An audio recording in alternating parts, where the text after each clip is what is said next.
औज़ुबिल्लाहि मिनश्शैतानिर्रजीम बिस्मिल्लाहिर्रहमानिर्रहीम अल्लाहुम्मा अफ़्तह अलैना हिकमतका वंशुर अलैना रहमतका या ज़ल जलाली वल इकराम। अस्सलाम वालेकुम students, today I am going to teach you 8.1.4 soft and hard matters which is the topic from chapter number 8 of class 9th chemistry।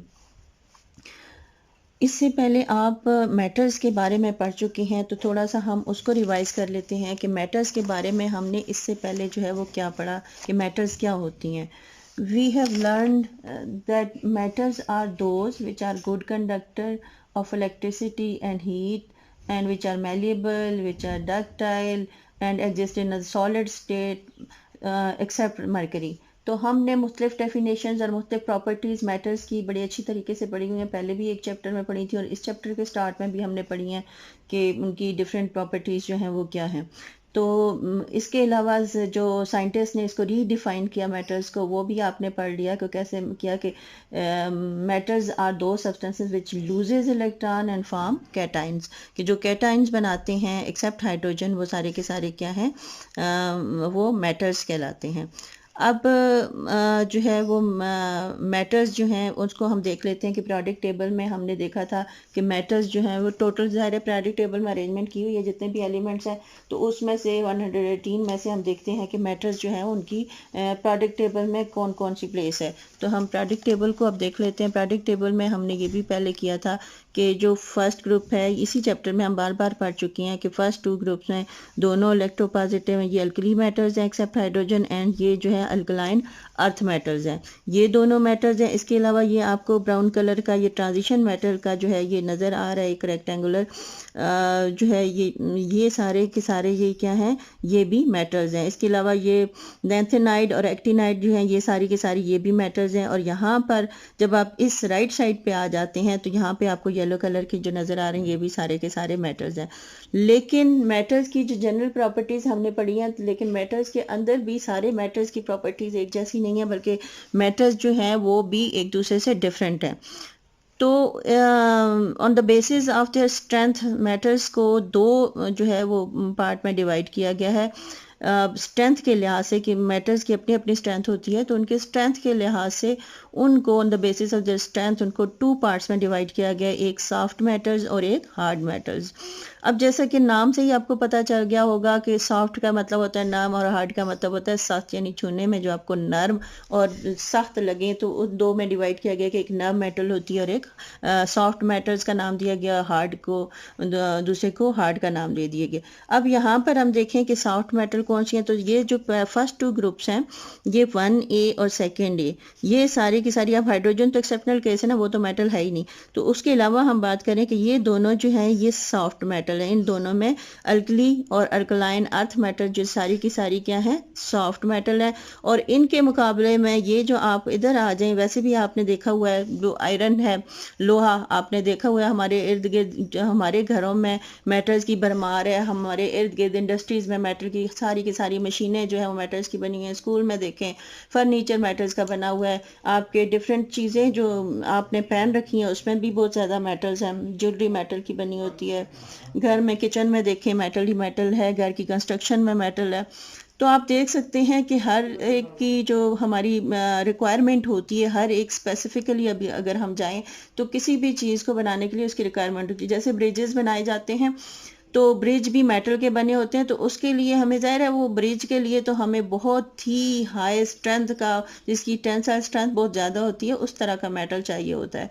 तो इसलिए हम जो है वो क्या करते हैं, हार्ड मेटल को फिर यूज़ करते हैं। तो हर एक स्पेसिफिकली हर एक के लिए जहाँ पर मेटल यूज़ हो रहा है तो उसकी अपनी रिक्वायरमेंट्स होती है।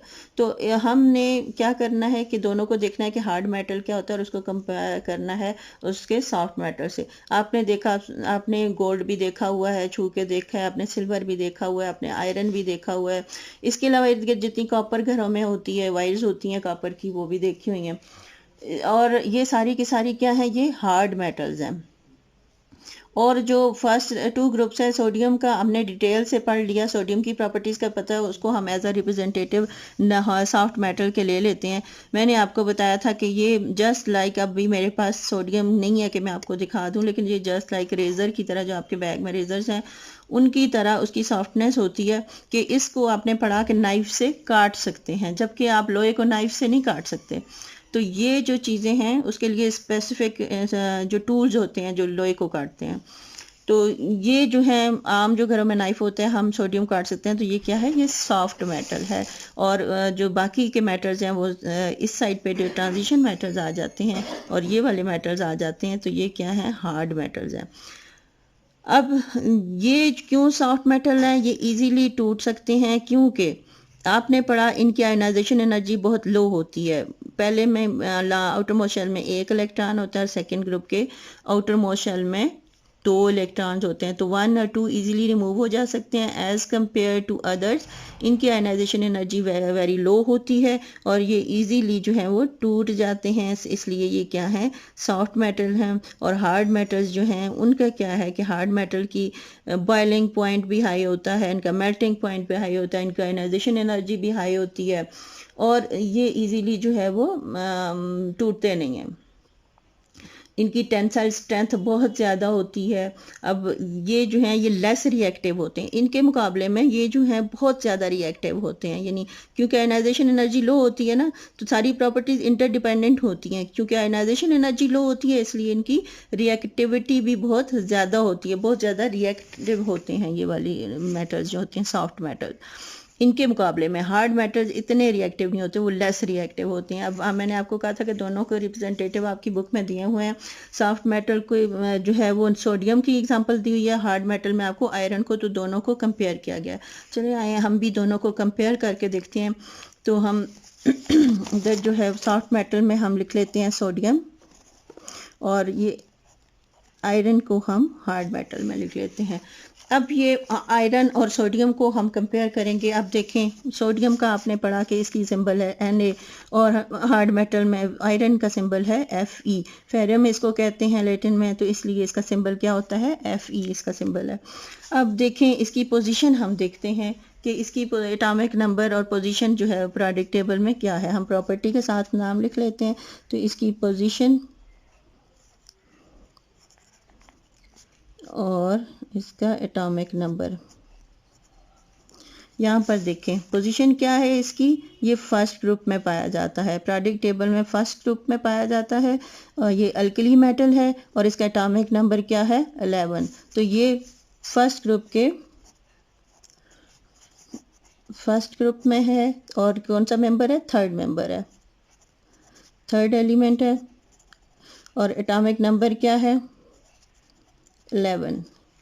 अब आयरन की तरफ आए, आयरन किधर है इसको ढूंढें। ये देखें ये है आयरन। आयरन कौन से ग्रुप में आ जाता है, ट्रांजिशन मेटल में आ जाता है। तो ये ट्रांजिशन मेटल है, तो ये किस तरह 8th बी ग्रुप में है। या फिर अगर न्यू सिस्टम में देखें तो यहाँ से काउंट करें, ये कौन सा ग्रुप बनता है, 1 2 3 4 5 6 7 8, तो ये 8 ग्रुप का है, तो 8 ग्रुप में है। या फिर अगर पुराने सिस्टम में देखें तो 8th बी में है, 8th बी के फर्स्ट में रो में। तो इसका एटॉमिक नंबर आपको नज़र आ रहा है कितना है, 26, एटॉमिक नंबर 26 और ट्रांजिशन मेटल है।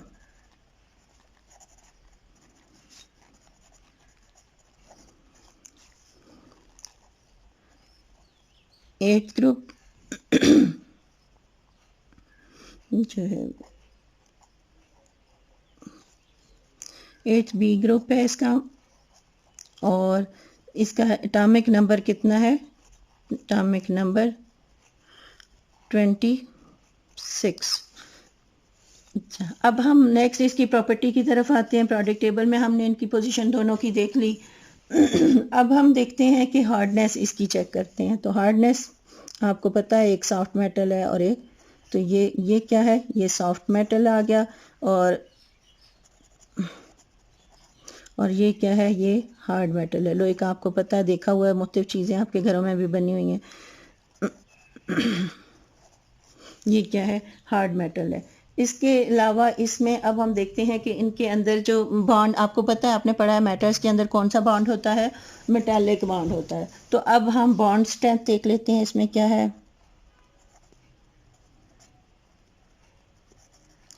तो ये जो है, ये वाला बॉन्ड जो है ये ज़्यादा स्ट्रांग होता है मेटालिक बॉन्ड, और ये वीक मेटालिक बॉन्ड होता है इसमें। तो मेटालिक बॉन्ड स्ट्रेंथ क्या है कि इनमें वीक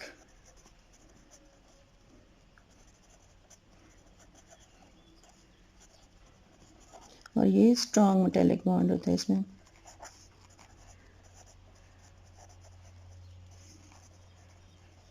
ये सॉफ्ट है, इसके एटम जो है उनमें अट्रैक्टिव फोर्सेस जो है वो कम होती हैं और इनकी अट्रैक्टिव फोर्सेस जो है वो ज़्यादा होती हैं। साथ ही हम वीक मेटालिक बॉन्ड में साथ ये लेते हैं कि एटम में weak attractive forces, weak attractive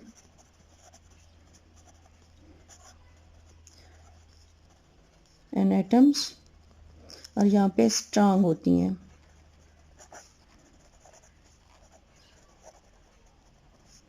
sodium का आप पहले भी पढ़ चुके हैं, इसलिए आपके लिए इजी होगा, स्ट्रॉन्ग फोर्सेस इन एटम्स।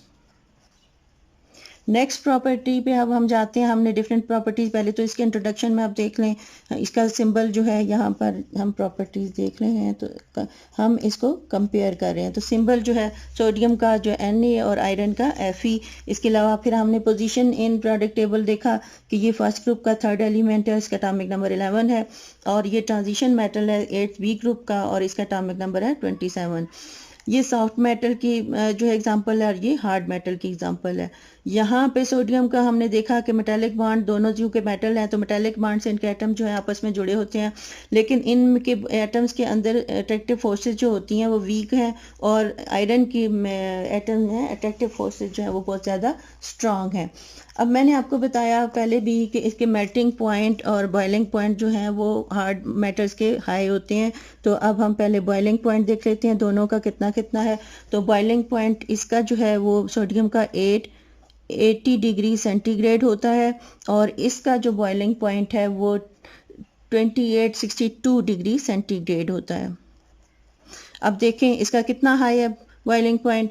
जो आयरन, ज़ाहिर आयरन को आप खुद भी अंदाजे से भी देख सकते हैं कि आयरन को कभी आपने घर में रखा है तो कभी वो मेल्ट हुआ हो या पिघला हो, उसके लिए नहीं, उसके लिए बहुत ज़्यादा हाई हीट की ज़रूरत होती है। तो ये टेम्परेचर जो है जब 2862 डिग्री सेंटीग्रेड पे पहुंचता है तब ये बॉयल होता है। अब इसका मेल्टिंग पॉइंट भी हम देख लेते हैं, मेल्टिंग पॉइंट को कंपेयर कर लेते हैं। तो इसका 97.6 होता है,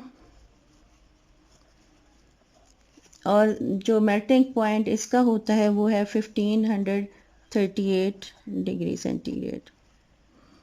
अब मेल्टिंग पॉइंट भी देखें, कंपेयर करके देख लें कि कितना ज़्यादा हार्ड मेटल्स का जो है वो आयरन का जो है सोडियम से कितना ज़्यादा होता है। अब इसकी डेंसिटी को हम कंपेयर करते हैं, डेंसिटी दोनों की क्या क्या होती है। इसकी डेंसिटी जो है, सोडियम की डेंसिटी होती है तकरीबन 0.927 ग्राम पर सेंटीमीटर, 927 ग्राम पर सेंटीमीटर और क्यूब, और इसकी होती है तकरीबन 7.874 ग्राम पर सेंटीमीटर क्यूब। अब देखें चूंकि इसकी डेंसिटी जो है, ये देखें ये 7 है और ये 0.9 है, यानी ये तकरीबन 7.8 को अगर हम होल नंबर में, ये तकरीबन 8 हो जाती है और ये 1 है, तो 1 कहाँ और 8 कहाँ। तो इसीलिए ये जो सोडियम मेटल है जब इसको आप पानी में डालें तो ये क्या करता है, फ्लोट करता है। क्या करता है, ये फ्लोट इन वाटर। और ये आप अगर पानी में डालें तो आयरन का आपको पता है, हल्की सी सुई भी डालें तो क्या होती है, पानी में सिंक कर जाती है। तो ये क्या करती है, सिंक। आयरन जो है वो पानी में डूब जाता है, जबकि सोडियम जो है वो पानी के ऊपर तैरता रहता है, वो फ्लोट करता है, क्योंकि इसकी डेंसिटी बहुत कम होती है और हार्ड मेटल यानी आयरन की डेंसिटी जो है वो बहुत ज़्यादा होती है। अब हम टेंसाइल स्ट्रेंथ इसकी चेक करते हैं। आपको मैंने पहले भी बताया था एक वीडियो में कि टेंसाइल स्ट्रेंथ क्या होती है। टेंसाइल स्ट्रेंथ को समझने के लिए आप ये समझ लें कि जब भी किसी के ऊपर कोई लोड डाला जाता है या फोर्स डाली जाती है या स्ट्रेस डाला जाता है, तो उसकी जो रिस्पॉन्स होता है किसी भी सब्सटेंस का, किसी भी मटेरियल का, तो वो उसकी टेंसाइल स्ट्रेंथ होती है, यानी उसकी रेजिस्टेंस किसी भी मटेरियल की उसके लिए कितनी रेजिस्टेंस होती है, उसको जो एक्सटर्नल उसके ऊपर स्ट्रेस होता है उसके खिलाफ जो मटेरियल की रेजिस्टेंस होती है उसको टेंसाइल स्ट्रेंथ बोलते हैं। अगर हम इसकी सही तरह डेफिनेशन करें तो हम कह सकते हैं कि it is the materials resistance to tension या stress caused by the mechanical load apply to it, कि कोई भी मैकेनिकल लोड जब उसके ऊपर अप्लाई किया जाता है तो उस मटेरियल की जो रेजिस्टेंस होती है उसको कहते हैं, और इसको मेजर किया जाता है पर यूनिट एरिया में। या हम कह सकते हैं it is a material resistance it is a material resistant to tension that tends to pull it apart। जब हम किसी को पुल करते हैं, उसको खींचते हैं, तो उसके खिलाफ जो उसकी रेजिस्टेंस होती है उसको क्या कहते हैं, टेंसाइल स्ट्रेंथ। और इसको फिजिक्स में हम इसको मेजर करते हैं पर यूनिट एरिया में। तो टेंसाइल स्ट्रेंथ आप ये समझ लें कि कितना वो मजबूत होता है। जब हम उसकी शक्ल बिगाड़ने की कोशिश करते हैं तो उसका जो रिस्पॉन्स होता है मटेरियल का, अब सोडियम जो है उसकी टेंसाइल स्ट्रेंथ वेरी लो है और इसकी टेंसाइल स्ट्रेंथ जो है वो हाई है as compare to sodium. Iron की जो है वो हाई होती है। रिएक्टिविटी की हमने बात की तो हमें पहले भी पता है कि जो फर्स्ट टू ग्रुप के एलिमेंट है वो बहुत ज़्यादा रिएक्टिव हैं। तो ये वेरी रिएक्टिव हैं आसानी से, क्योंकि ये आसानी से अपना एक इलेक्ट्रॉन लूज़ कर देते हैं, तो ये बहुत रिएक्टिव हैं। इलेक्ट्रोपॉजिटिव कैटाइन बना देते हैं, तो ये लेस रिएक्टिव है। ये भी रिएक्ट करता है। देखें, अगर आपने पढ़ा है 7th चैप्टर में कि इसको अगर छोड़ें, लोहे को जब हवा में छोड़ा जाता है तो ये हवा के ऑक्सीजन के साथ जो है वो ऑक्साइड बना देता है, यानी रस्टिंग हो जाती है। तो लेकिन ये लेस रिएक्टिव है, ये सोडियम की तरह हाईली रिएक्टिव नहीं है, तो ये लेस रिएक्टिव है। तो ये जो थी सम इम्पॉर्टेंट प्रॉपर्टीज़ थी और कंपैरिजन था सॉफ्ट मेटल का और हार्ड मेटल का, यानी सोडियम का और आयरन का। खुश रहिए, खुशियाँ बांटिए। अल्लाह हाफ़िज़।